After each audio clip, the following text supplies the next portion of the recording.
almost afternoon. Good morning, everybody. Thank you so much for joining. My name is Aaron Mitchell, and I have the pleasure of being the moderator for today's discussion on reimagining fitness. So I'll tell you a little bit about myself. I am not a fitness professional, and you may be wondering why the hell am I moderating this discussion. I am a advisor of Struct Club, so Amira and I have been talking for quite some time now, and I'm very passionate about the work that she's doing. And we've talked a lot about inclusion and diversity, and this is a topic that's very close to my heart. My wife is also a fitness professional, and so I've lived vicariously through her, not in activity. I'm not nearly as in shape as she is, but I tend to be every now and then, just so I don't embarrass myself when we go out in public. So I want to just sort of set a couple of ground rules, and then I want to turn it over to the panel to introduce themselves. You know, this is not merely just a discussion about diversity. This is specifically a discussion about anti-Black racism and what we can do to support anti-Black racism, right? Obviously, there are bigger issues in the space of diversity, and I don't want to negate those by not discussing some other issues. But very specifically, we're facing a time in our country where there's an opportunity to have a dialogue that is long overdue, and we want to spend some time in talking about what we can do in this profession to make some way for that conversation. And I also want to just quickly differentiate between an idea around bigotry, which is a personal action, versus racism, which in the context of this discussion is meant to represent a system, right? There are systems in place that many of us have not participated in designing, that are oppressive, that create lack of opportunity, that create lack of expression and sort of visualization of opportunity for many. And then there's bigotry, which is you maybe just be a jerk, right? So, and it extends beyond that, because that personal action can be destructive. But for the purposes of this discussion, we are talking about racism. So while my 3-year-old cries in the background, I'm going to turn it over to the panel for introductions, and hopefully she'll give me a break, because this is becoming my new normal. But I'd love for the panel to tell us who are you, what do you do, and really, you know, what's something that's memorable about you that you want this group of folks to remember. And so we'll start with Dynasti, then go to Kia, and then Victor. Let me mute. Thank you so much, Aaron, and thank you for setting up the context and the stage for the discussion today. I'm super excited to be here and be talking with everyone. So my name is Dynasti. I always like to tell people, yes, like the TV show, just spelled a little bit differently in case folks were wondering. That is true. And I am the Managing Director of Talent and Equity for Third Sector, which is a nonprofit consulting firm that is based in San Francisco. And we have an office in Boston as well. So I lead all HR, talent development, and DEI and anti-racism work within the organization.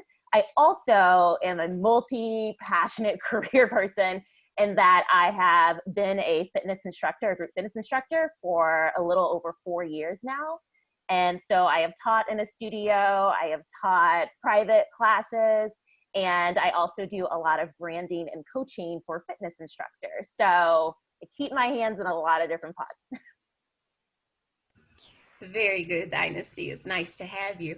Hi, everyone. My name is Kia Williams, and I am a fitness professional. So like Dynasti, we wear many hats as fitness professionals. I am also a content creator, product manager, and master trainer affiliated with Savvier Fitness, and I am also a global presenter and lecturer. I've been involved in and working in professionally in structural fitness for the past 14, going on 15 years. So I see many familiar faces here in the chat box. It's so nice to see you all and connect with you again. Thank you all for having me. Hi, I'm Victor Self. I'm the Vice President of Diversity, Inclusion, and Belonging at Barry's. And I do all things related to diversity, inclusion, and belonging there. And it's exciting. It's an incredibly exciting, challenging, and so also painful time for us to be going through. But the work is incredibly important. And I am also, I've been teaching fitness since 1988. So I've been doing this a long time. And it is also nice to see a lot of people on this call that I recognize from the industry. And then, I don't know, I'll just add one memorable fact. I have been legally married to the same person 3 separate times. And it's directly related to issues around diversity, inclusion, and belonging. So. Rock on. And I'm just going to say hi really quick, popping out from behind the scenes. I'm Amira Polack. I'm the founder and CEO at Struct Club. And while we'll be handed over to the panel, when you all have questions, just drop them in the chat because I'll be moderating the Q&A. We had some that came in advance, so thank you for sending those. And just a little background on my fitness career. I've been in the industry for 3 years. I started teaching in the basement of my school gym in the spin studio, and Struct Club was born out of my own needs as an instructor to help me choreograph workouts specifically to music. I grew up dancing, doing athletics, as well as playing music competitively. And so one of the things that I love about our fitness community, and especially some of these newer and more creative models of the fitness classes, that it brings all of those things together and bringing all of us together as a community. So let's go. Thank you all. So we're going to go ahead and kick off and jump into this conversation, and I'll turn to Victor to answer this first question. I'm gonna be purposely naive on this one. I thought fitness was this great equalizer. I thought it was just inherently inclusive. Either you can or can't go to a gym, either you can or can't do a class. So I guess,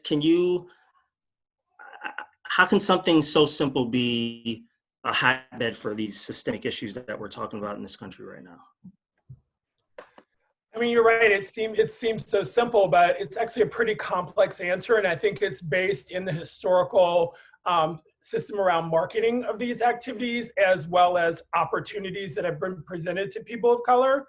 And, a lot of that goes back to imagery. And I don't think that people of color, Black people specifically, have seen themselves represented in marketing for a lot of these products, nor have a lot of the facilities been placed in communities where people of color can actually access them.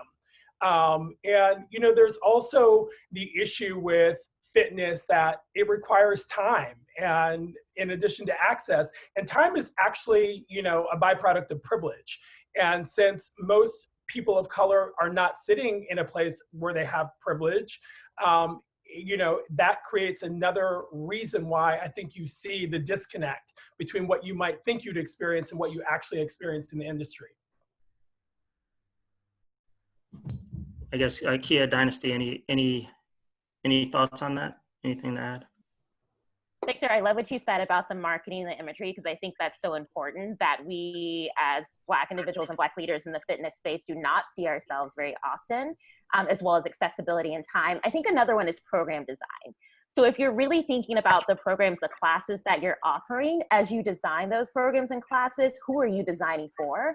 And lots of folks are saying we're designing for everyone, but what ends up happening is that class or that program is actually not designed for everyone. So it immediately becomes non-inclusive because you're not thinking about the end audience, or the folks who are designing the classes, designing the programs are all white. And so when you only have white perspectives or white voices at the table, then you're automatically putting yourself at a disadvantage where you're not thinking about how you're designing for someone who would say, like, yeah, this is a class that I would want to come to, that I would feel welcome to, and that I would feel supported in throughout the entire experience of the class. Yes, so it sounds like all three of us agree that representation is hugely needed, especially in the fitness industry. But I also want to challenge the rhetoric around the word accessibility. accessibility when it comes to cost of the services. Fitness is an expensive sport, whether you are a service provider or an active member in it or engager in it. It costs a lot. Sure, compared to other industries, maybe not so much, but nonetheless, we're not comparing to other industries. We're talking about ours. And also accessibility when it comes to location, times of your classes, who's providing the service, where the service is being provided, and are we truly meeting the people's needs, especially Black people's needs, because there's a lot of benefits for fitness for Black people as preventative measures in the health industry, correct? But we're not able to break down. It's multiple layers. It's a very complex issue, historical issue as to what we're dealing with, and a lot of ground to break in time that we need to make up on. But are we doing our due diligence to meet people where they're at? I think we can do better. And I'd like to stay on this topic of accessibility, right? Just for a moment. Where, look, I run a profitable business. I'm a capitalist. I want to put my locations in the places where people are most likely to pay the $200 a month that we charge, and are going to, opt in for advanced services. So when I did that work, locations ended up where they are. Now we're in the scenario where maybe our locations are not in all the right places, but how do you address, the diversity issues in the existing infrastructure? Sure, I'll take a stab at that. Businesses are established at this point. I understand very much so. We all have our bottom line and we need to keep the lights on and be able to have a substantiated payroll system. But as COVID-19 has shown us, there are so many other ways of leaning in. The use of technology in the digital age, the way of sending out street teams, again, to meet people where they are. We are more connected than ever now that we have social media, we have these Zoom and Skype type platforms. If there's a means, there's a way, but we've just got to drop our blinders and see the importance of it, and maybe even make it our own social responsibilities, because we're do-gooders in the fitness industry, that we're going to get out there and meet people. I think Kia's right. I think we just have to think about different ways to get to populations that aren't able to get to us. I think, one issue with internet and like social media, and we've all learned how to deliver our products differently. One thing that I think we often don't think about is that even that can create accessibility challenges for people. We were yesterday down at the Watts Empowerment Center here in LA, going through a program that we're going to be doing with them. And like the director told us that just the speed of their internet would not even allow us to, people to access. So it's like, how do you actually become a presence in the community? And how do you, when you are a for-profit business, start thinking about giving back to the communities that you're a part of? Is that you're sending your teams out to do, as Kia mentioned, street teams, or providing complimentary programming for people that are underrepresented in your population, but that you feel it would be beneficial to have as part of your community. So I think that there's a lot that we can do as corporate citizens to break down the barriers to access, be that price, technology, all that type of thing. I think the other thing I would add to this conversation in this thread is that a lot of times individuals are thinking, well, how do I do that? How do I go into the community and break down some of those barriers, and how do I figure out where I meet the community needs? It's not that you need some specially designed program. You need to just ask. And a lot of times individuals are not going into the community that they want to reach the community and saying, hey, what does it look like for you? If you don't have great internet access, what would it look like for us to be able to serve you? So a lot of times people are just missing, and they're sitting behind closed doors, or they're at home, or they're on Zoom, and they're having these conversations with each other, but they're not actually asking the community members what they need. And that is a big miss, to make a lot of assumptions and to not actually directly ask.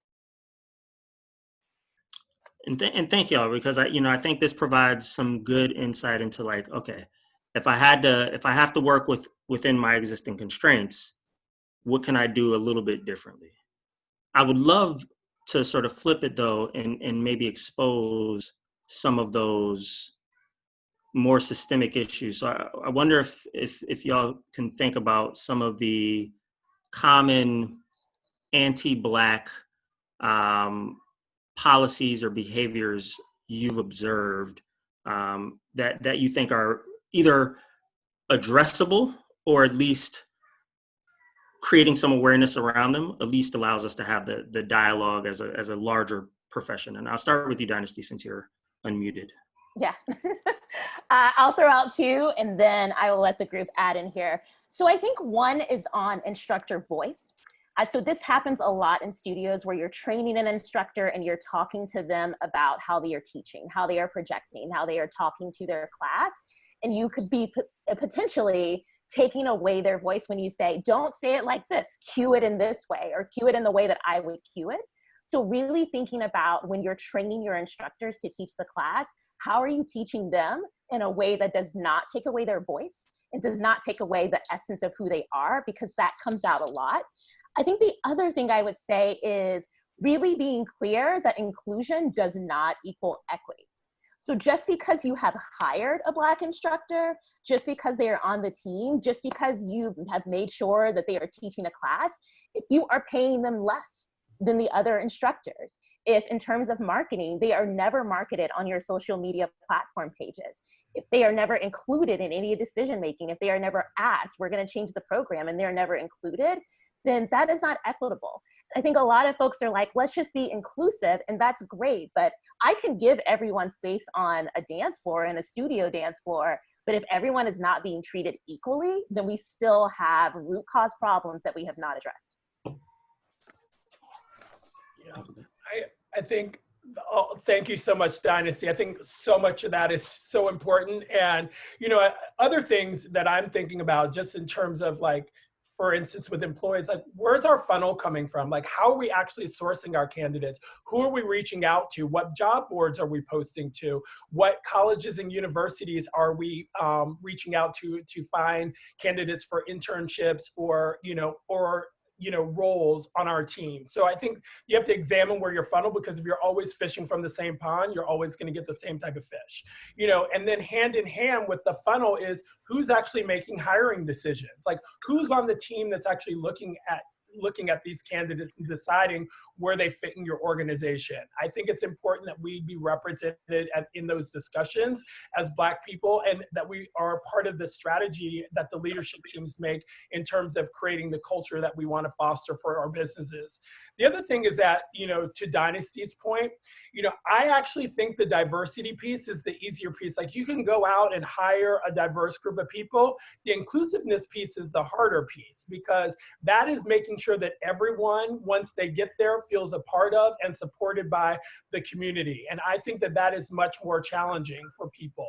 And that requires that you examine the systems that you have in place to support a more diverse group of employees. Like, do you have a support system that can support that?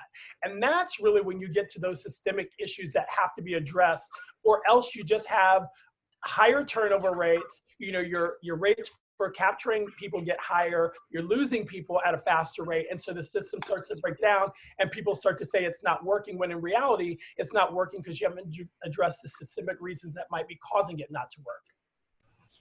And accountability, holding people accountable for those behaviors that are unfair and borderline, if not outright racist towards other Black or people of color who are serving within those units and entities. What I have experienced and what I'm still observing within the fitness industry is, yes, representation, pay inequalities is a huge issue. And the fact that some people set standards that they know are unfair and hard to reach because we aren't further exploring the systemic issues that are plaguing Black people in our industry, but also involvement, not allowing them to have a voice. Or if you are allowing them to have a voice, then you try to almost censor the way that they express themselves of, not like that, or what I'd rather you say is. And that's just unfair and unjust. I do advocate that there is a strong need to further broadcast and extend our reach in our hiring phases. So Victor, as you say, if we're if we're posting our jobs in the same fields every single time, of course we're going to get the same candidates or talent. And of course, we're going to have the exact same story to play out every single time. And in most industries, there's the existence of the good old boy club. So the people who are recommending, pardon me, candidates who are like them, people who won't challenge them in a way. And challenge doesn't have to be scary or hard. It makes us better, in my opinion, of course. But what I also see that's plaguing our industry is, of course, implicit biases, unconscious bias, and sometimes it is intentional in a way, just keeping the peace or keeping the status quo because change is uncomfortable and people don't want to face it. But in the current climate, if not now, when? Now's the time. Thank you all. And I wanna zoom out a little bit, right? Because I think, you know, a lot of our conversation has sort of implicitly been focused on fitness industry, maybe at the club level or at the sort of individual studio level. But the industry is much larger than that, right? There are certification organizations, professional organizations, competitions, and from my limited exposure, right, through by way of my wife, it gets even worse as you zoom out. So I would love to just hear some thoughts and ideas on some of these other bodies and things that they might think of or do differently in order to aid in improving the anti-Black racism. And I'll start with Victor. I mean, I think that, you know, certifications and that sort of thing they're just like a setup for this system to continue. Certifications, first of all, are often expensive, and they also often use historical testing models, which have been proven not to benefit people of color. So I think we need to examine accessibility of those tests and testing models. Like, how are people actually being tested? And I also think that, you know, having been in this industry for so long, I've seen that, especially on the boutique side of the business, like there is huge benefit to providing internal certification. Like, I'm not discounting the value of like an NASM certificate, but it provides a different access point if you've corrected for some of the other things that we've talked about, funnel and that sort of thing. So I think that the certifications need to be revamped in order to be more inclusive in terms of the way that they are actually administered. And I also think that businesses need to look at what they can do in terms of their own training and development to support bringing on people that are coming from different backgrounds. Thank you, Victor. Kia, Dynasti. I mean, Victor, you hit the nail on the head and spoke the words for me, but it is hard. The fitness industry, getting into it and sustaining your certifications and your status, it is challenging and it's very expensive. And we know who that plagues the most, who that impacts the most. So that's why we see very credible and experienced people who feel the need to make their own way, go against the grain.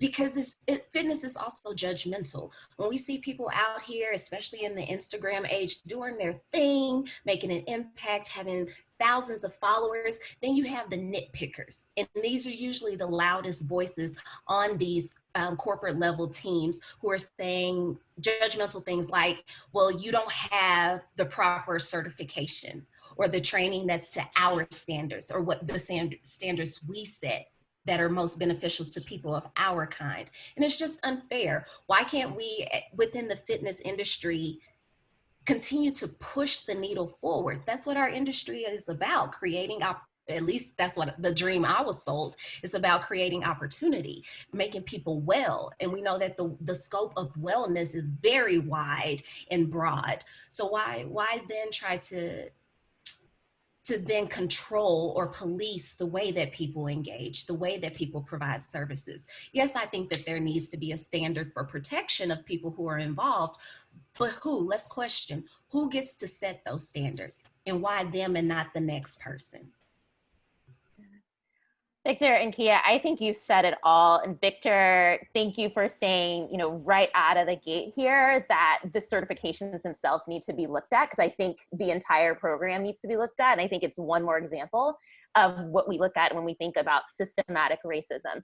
I do think, cost is an issue as well. And I also think within the certifications, a lot of individuals put a lot of backing on that and say, well, you can't be an instructor. You can't do this until you have this certification, not realizing that the things that they are studying, the things that they are reading are only designed for one target audience, and it may not be for the Black community. So really thinking about that and really questioning, even as folks are studying in some of these certifications, as you're reading this, who is actually the target audience? Who does this benefit as you read these certification materials? But then on the other hand, who does it harm? And if you're not asking those questions, even in the materials that you are reading as you're doing certifications, I would challenge each of you on this call to think about that too, because there's so much in there that is not designed for Black instructors or Black clients to be able to get the best of what they need in terms of health. And there's just a lot of things that need to be unpacked. Yeah.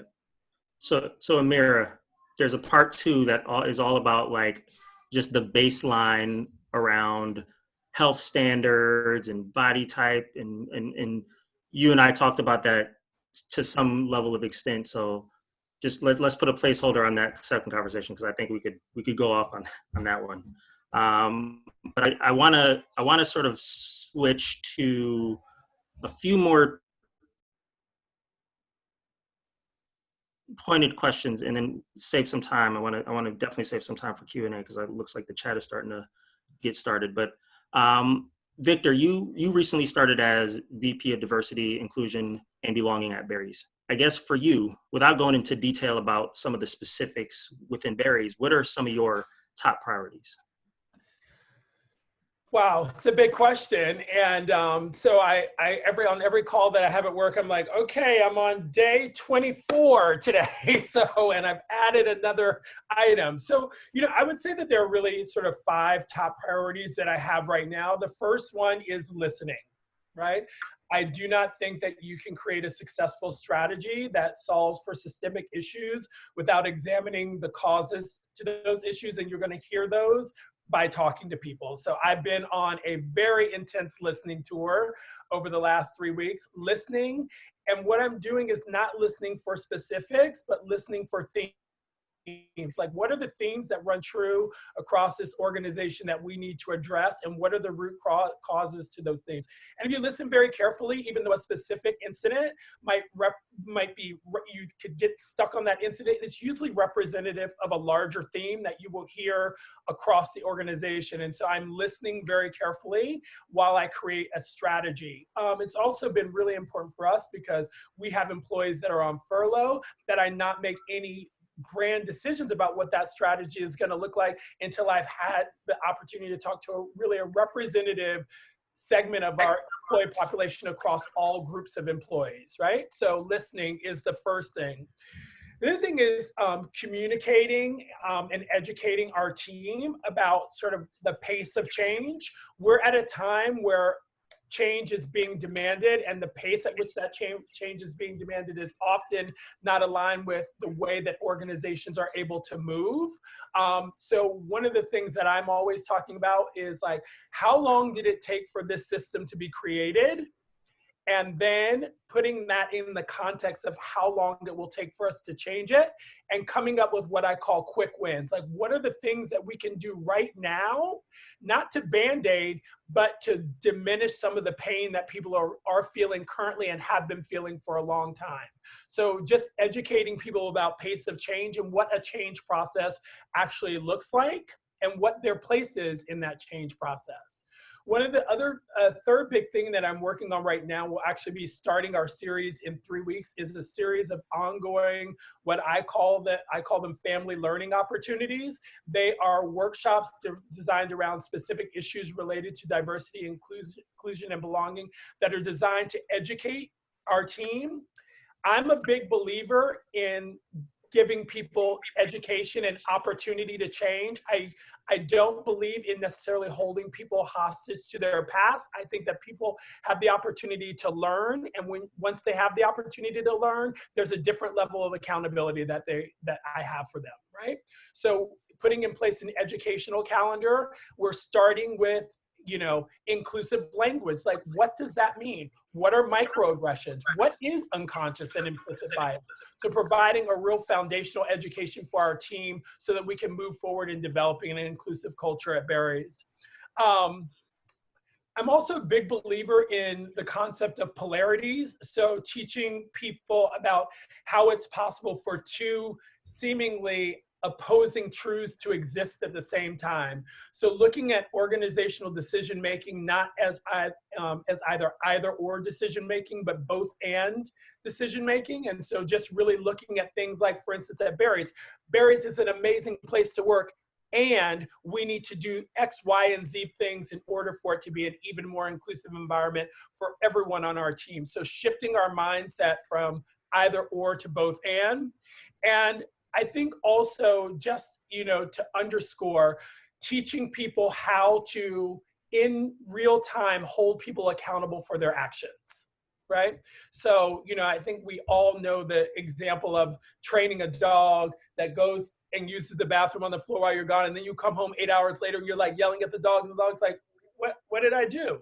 When you're in a moment in the workplace and someone, for instance, there's a microaggressive moment that happens, you need to challenge that person and educate them in the moment. So teaching people the skills for having those challenging conversations in real time so that things don't build up and we don't have explosions. So those are some of the things that I'm working on. Sounds like a lot, but thank you for sharing. Dynasti, you wrote about 3 strategies to consider in making fitness more diverse and inclusive. Would love if for this group, and feel free to point us to the article as well, but I would love if you can share some of those strategies and how that fits into this discussion. Yeah, thanks for the question, Aaron. I'm actually going to kind of flip it just a little bit, because I think some of the conversation that article queued up, it was more around for the clients. And I think there is some conversation around what we do for instructors on our team. So I think there are 3 things, and I think a couple of them we've talked about, but one, I think around instructor voice. How are studios, leaders, how are we making sure that instructor voice is included in this conversation early on, but without burdening them? I think right now there is this, you know, right now the current climate is, okay, let's go out and ask our instructors who are Black, our instructors of color, like, what would you do? Tell us the way, give us all the things. And in some ways we might be shifting burden without still holding on to responsibility that we need to do the work as well. So it's not an if and, like, now let's just like tell all of our Black instructors, like, you go figure it out, tell us what to do, and then we're good. It has to be that everyone is owning responsibility and ownership for shifting things. I think the second thing goes back to really thinking about, what do your overall systems look like? I know we've had some conversation about this before, but I think you've really got to get granular. I know right now, one of the things that I'm doing in my own organization and working with other organizations on is things like looking at your employee handbook and your policies, and really stepping back and looking at those and going, are these actually policies that support us moving to becoming an anti-racist organization or an anti-racist team? Or are they actually putting more harm and putting us in the same position that we don't want to be in? So really stepping back and looking at everything. And then I think the third thing is that when we talk about accountability, which Kia and Victor spoke about, I 100% agree with that. But I think that means accountability for everyone, particularly in a lane where sometimes what happens and what I see in organizations is we are holding people accountable, but we're not actually naming, like, we need to hold our white staff accountable. If you do the microaggression, if you say something that is racist, we are going to address that directly. We're not going to be like, oh, well, they didn't mean it, and we're just going to move on. We're going to address that directly. So sometimes it's about really being direct and naming exactly like what the accountability lines are, what that accountability is going to look like, and how we're going to do that. And also not putting the burden on your Black instructors to do it, because if I experience the microaggression, I already am going to experience some level of trauma from that happening to me, but then to also have the responsibility and burden of having to go back and share that with the team and the leadership team, and then no one is addressing it, can't happen. Thank you, Dynasti. And before I jump to Kia, the only thing I'll add to the last piece about super duper important is that it cannot become this thing where we're policing people's behavior and not allowing for people to mess up, right? Like for a lot of folks, this is the first time that they're having to engage in these really difficult conversations. It's the first time that they're having themselves called out for saying and doing things that may have been previously okay, right? And that's not okay, but it would be an overreaction to condemn everybody who messes up in this new environment, because we are all learning how to move forward together. So that's I totally just to add into that, Aaron. I didn't probably make that point as clear. We've been having some we call them family roundtables, and one of the things that I've been injecting is exactly that concept. There has to be a concept of there's not a universal sanction, for instance.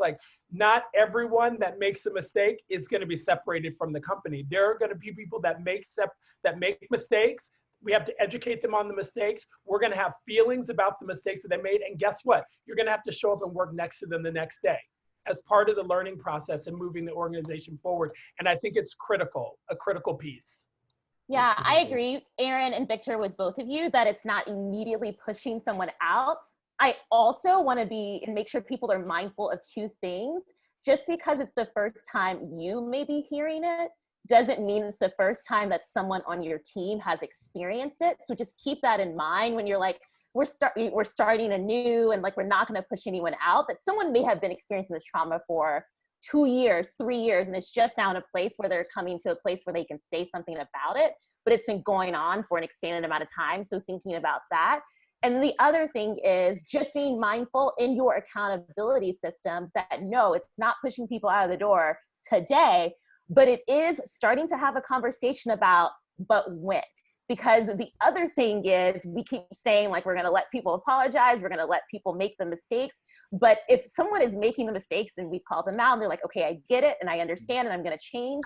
And then 2 years later, they're still there on your team making the same egregious mistakes, then that's a failure on leadership teams to not address that and to say, wait, enough's enough. So I think you have to have that conversation as well and be prepared for when does it shift.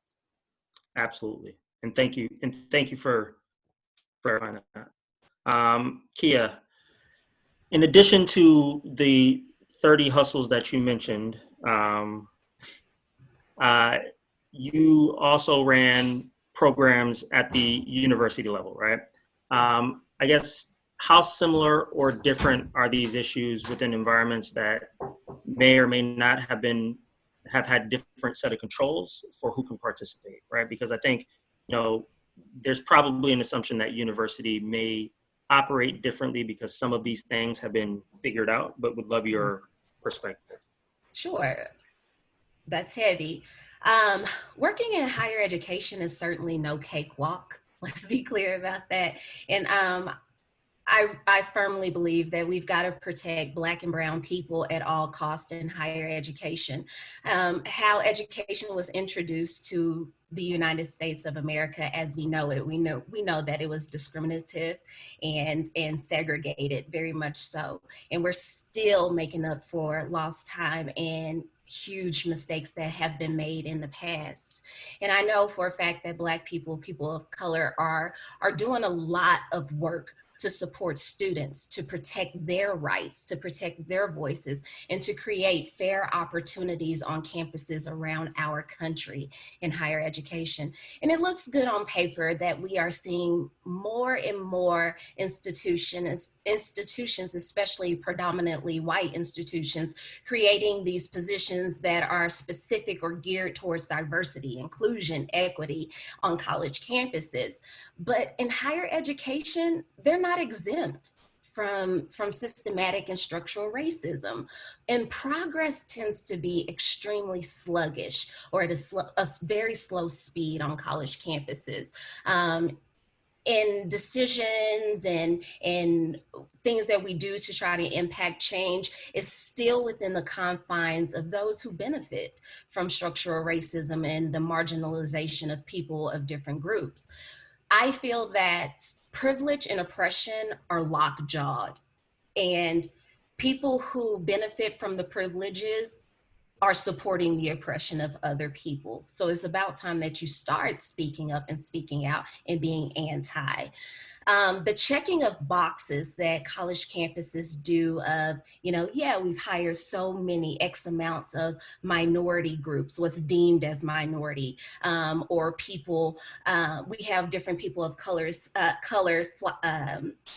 serving on different committees on campus. And it almost has the air of just checking off boxes, because what are we doing to truly support those people and take care of them, as Victor was saying, within his organization? Because we see high turnover of Black people at universities going from job to job to job, because they're being pushed out in a way of, sure, I brought you here to do this job, but I still want to have a say in how you do that job. I still want to say how it impacts people of color.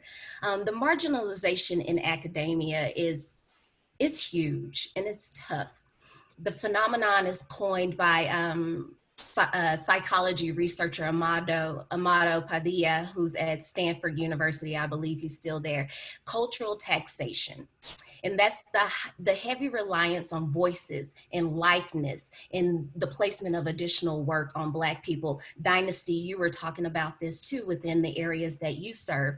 But in higher education on college campuses, we see this a lot, that people of color are almost mandated to represent the underrepresented at institutions. But are they paid more? Are they compensated more for these voluntold positions?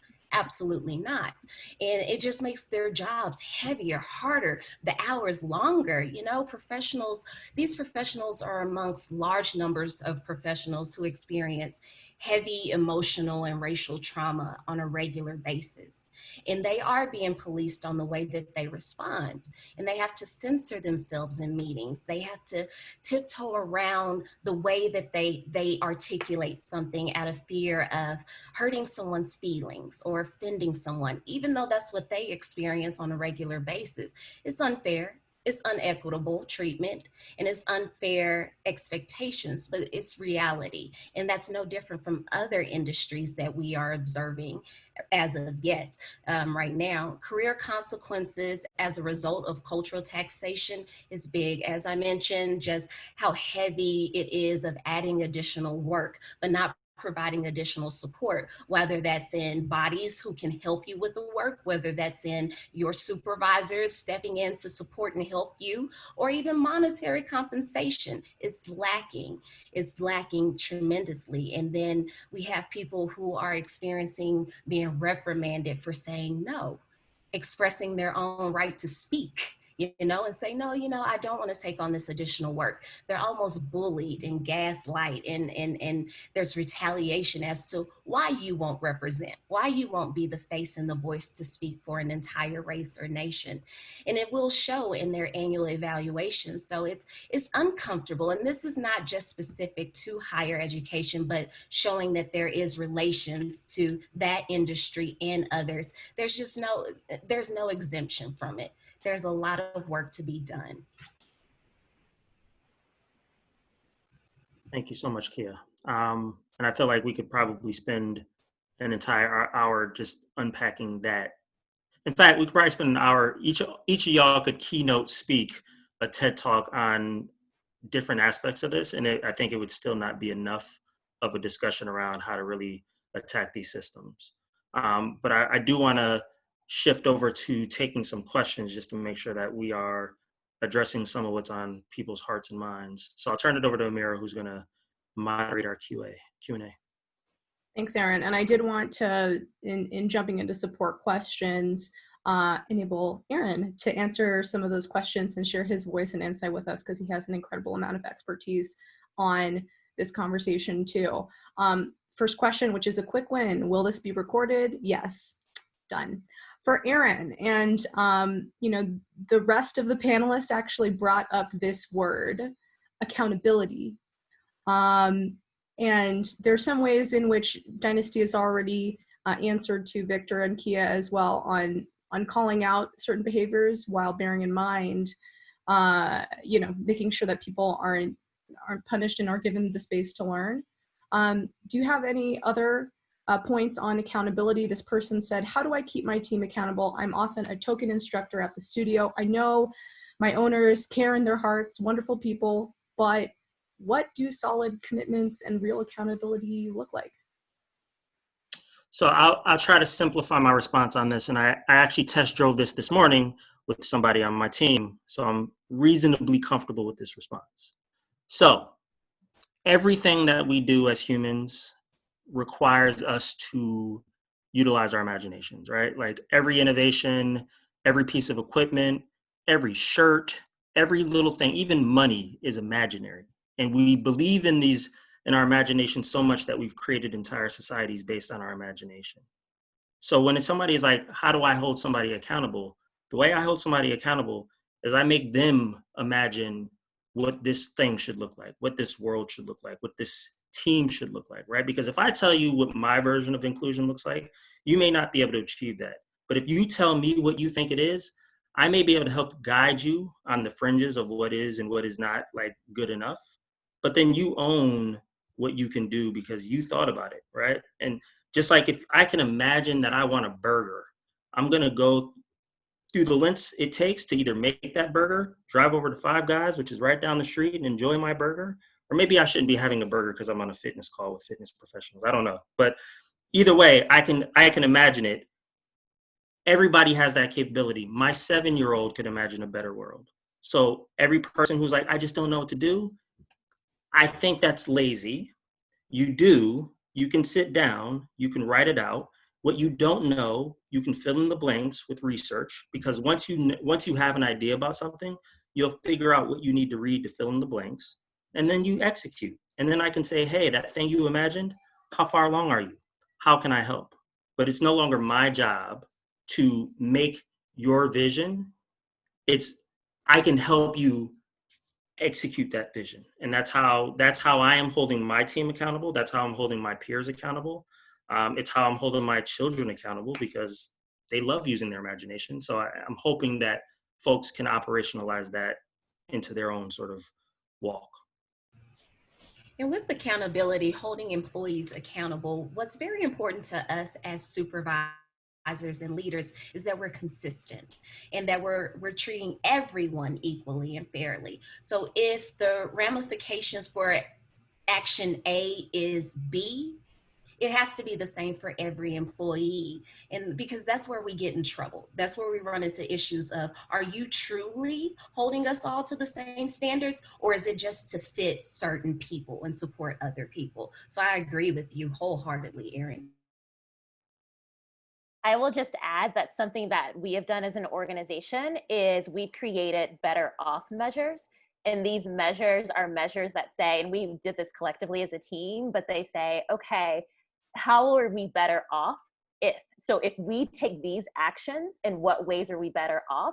And then we are asking everyone to actually set annual goals, and like one of their annual goals needs to be tied to how they're going to connect to one of the better off measures, so that there is this, like, here are the organization better off measures, but every individual should be working on improving at least one of them. Because we want our teams to understand that there isn't a check the box, you've solved it and now you're anti-racist, best of luck.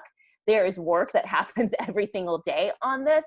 And so instead of saying, like, let's set a small goal and then we put our focus there, we're pushing ourselves to say, what does it look like to be better off, and using those metrics to really push our entire organization. Stacy asked, on the comment of how certifications are not inclusive, can somebody be more specific of exactly what or how they're discriminating? Examples would be so great, helpful.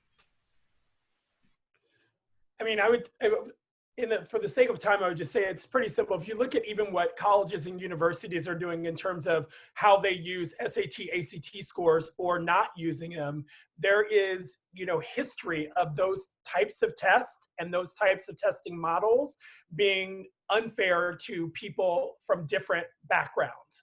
And the way that the traditional certification models were set up, they were set up using some of the same testing methodology. So I would say we have to examine how are the test questions written?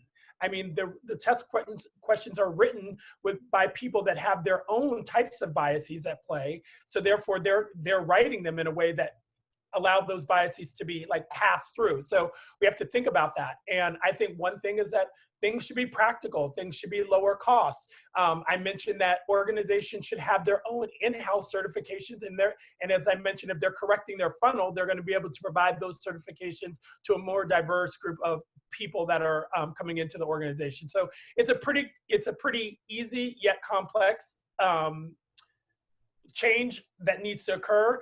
But it's also like based in what's really happening in the world. Like people have recognized, and it is proven that these testing models are unfair to Black people and other people of color.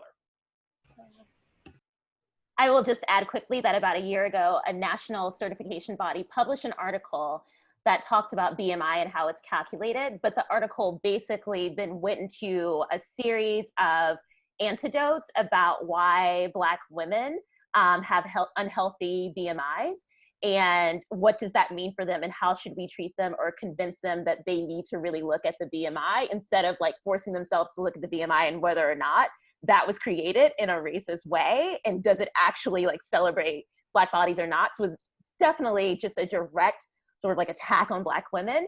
And I wrote about it and responded to this national body about it, and they pulled the article, but it doesn't necessarily mean they pulled that from how they talk about it in their study materials. So just as a like real life example, that was just a little over a year ago that happened.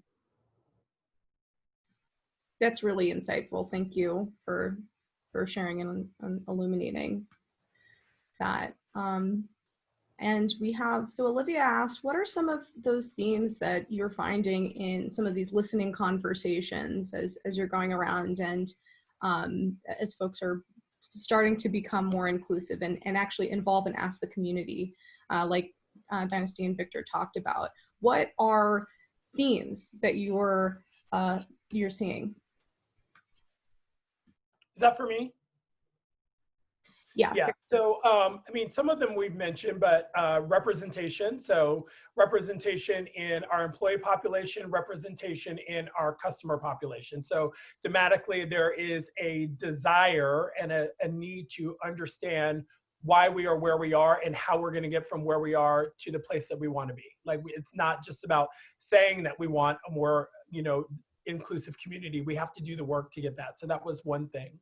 I think the other thing is transparency around career pathing, to ensure that career pathing is fair for all employees, that people based on their race aren't being elevated at different rates, so that there's transparency in that process.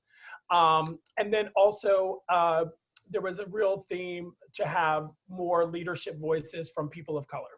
Not just at Barry's, but in the industry in general. And our corporation is not unlike any of the other fitness players. Like, we need to improve on that. So those are some of the big themes. And, again, not things that can change overnight, but things that thematically the organization is requiring and that are going to hold us accountable for. Thanks for sharing a bit behind the scenes there. We got another question. This is for perhaps Victor, Dynasti, anybody who has experience with the recruiting process around a specific diversity and inclusion position on staff. How should a company go about adding this person to their staff? Any resources? It's a big question. Victor, I'm curious to hear your response too. So I think there are a couple of things that I would call out. I think one, being really clear about what that person is expected to do and is not expected to do. I think I see a lot of times where folks will recruit and hire someone, particularly a Black person or just a person of color, to lead DEI work. And then all that work then shifts to that person, but the organization is still operating status quo and business as usual, and they're not willing to shift their other practices. So really thinking about what does it look like before you even make that hire to make sure that you are not planning to shift burden and responsibility all to that one hire, but there will be equal shared responsibility and burden in terms of the work. I think the other thing is looking at your systems, because if you're not really ready, so if you're an organization and you're like, okay, we're ready to do like a diverse or a cultural potluck, but we're not ready to actually even say the word racism in our conversations, you may not be ready for that hire. So really thinking about what does your cultural system look like? And if it's not there yet, are you willing to make those changes and start those conversations? Because a lot of times you can set a person up who's being hired up for failure if you're not willing, if you don't have the systems in place to say, but here are the things that we're willing to do, which is why we're hiring you in the first place. We're willing to go there. We're willing to have these conversations. We're willing to look at our systems and unveil them and really think about how we unpack them and look at them differently. So I think it's about commitment in addition to what you're bringing onto the team. Yeah, I would agree to that, and that commitment has to come at all different levels of the organization. I know that one criteria for me in taking any role like this was that I report directly to the CEO of the organization, that there was no space between me and the person that makes the decisions. Because when you start to increase that separation, you start to add in layers, which add in time and complexity to movement, and it makes the system a lot more rigid. So that was one thing that was very important. The other thing is that it just not be performative, that, hey, we are going to put this person in place so that we can say we have them, but we're not actually going to allow them to do anything. So I think that, you know, to Dynasty's point, you have to have a real conversation in the organization before they bring someone on about what their tolerance is for change. And sometimes that tolerance is impacted by the condition of the business, right? Because in instituting any DIB initiatives that lead to systemic change are going to challenge norms in your business. And that may have an impact on the performance of your business in the short to intermediate term while those systems are being recalibrated. So I think having a real clear understanding of that is imperative before bringing someone on and expecting them to just sit there and do nothing. Thank you for, yeah, in addition to answering the question, answering kind of a larger and broader issue in the ecosystem to do with diversity inclusion, and not just putting the burden all on one person, and certainly not in a performative way. I'm afraid we only have time for one more question, and then we're going to wrap it. But I got a lot along these lines on the private chat, which is, I'm a white instructor. There are not any, or maybe 2% of Black folks on my team. I'm not necessarily in the top dog position of power. What do I do to support? And what do I do if, you know, the population that I'm serving, the folks that are coming in the room, are not represented yet? I would say elevate those voices that are not being recognized or heard. Utilize your own privilege to hold space for those people, and stop holding space for inequality and racial treatment of others. I'm not asking anyone to be a martyr. That's not what this movement is about. It's about equality. So if you have the opportunity to say, you know what, thank you for inviting me to this, but I respectfully decline because I feel that my colleague here has something of value to move this conversation forward, I'd rather pass this seat or this opportunity to them. I think I would just add, Kia, I 100% agree with that. And just remember that silence, breaking your own silence matters too. So just like Kia's talking about elevating the voices or saying, you know, this opportunity should go to my fellow colleague here, there's a lot of conversation right now around not being silent. And I don't mean like putting something on your social media page if you do or you do not. I think that's completely up to you. But where it counts is if you're putting something on your social media page, but you see something happening, you see a microaggression, and you are not actively calling that out as well and naming that as well matters a lot. So really think about less about silence of whether or not you're posting on a social platform and more about what are you doing in your day-to-day that is breaking your own silence. Yeah, I would underscore all of that. I mean, I think any movement for social change that has ever happened in this country has required the collaborative efforts of marginalized groups and allies. And I think that, you know, it is easy to sit in a place of not knowing what to do or second guessing what to do. And I always remind people of Harry Truman's quote that imperfect action is better than perfect inaction. So do something, take a risk, use your voice. If you're white, you're speaking from a place of privilege, use that privilege to do good. And I just want to add something here. I've been using this stay at home, safer at home, quarantine, whatever we're in right now, the new normal, to do a lot of reading. And I started reading one of Martin Luther King's books, Why We Can't Wait. And in the book, he talks about the nonviolent action, right? So it wasn't just not doing anything. It was specifically putting bodies in harm's way in order to prove the point that these actions were less than human. So people were risking their bodies and souls. For those folks who are really committed to anti-Black racism, I guess it's a piece of advice. You're gonna face a lot of shit. It's not going to be easy. And there is no gratification in the form of, great job, you're now officially an ally. It's no longer going to be hard. You're no longer going to say the wrong things. You're woke. Welcome. That's not going to happen. It's going to be another 20, 30, 40, 50 years of hard work, equivalent to the fire hoses and the dogs and the arrests. And if you are really about this, you do it anyway, right? You do it anyway. So I +1 to everything that Kia, Dynasti, Victor have said. I also want to just say it's a thankless task. Thank you for your commitment, but it's going to be hard. And as long as you can wrap your head around that, the level of difficulty, then you've got all you take. And as fitness professionals, y'all can do another set, right? You can grin and bear it. Like, this is part of the profession. So if anybody can endure the pain, this is the group of people to do it.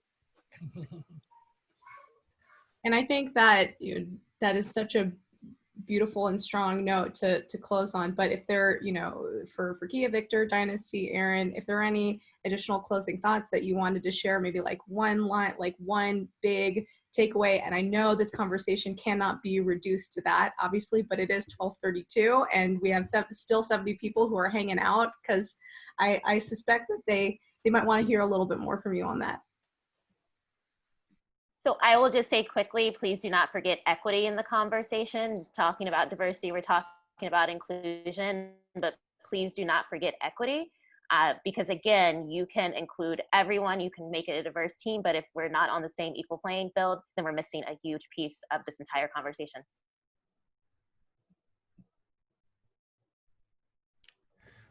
I think I kind of said it in the last statement, but I just feel like each and every one of us that's on this call is a part of creating the change that we all know needs to take place in this industry specifically and in the world. And so play your part, do the work. You must participate. Nothing will change if you sit on your hands and if you keep your mouth shut. So good. So our industry, as we see it, is evidence-based, and scientific. But always remember that science is meant to be challenged and is meant to evolve. So do that within yourself and do that within the services that you provide to others. Thank you all for being here. And I'll just say, stay awake, y'all. We need you. Stay awake. Thank you.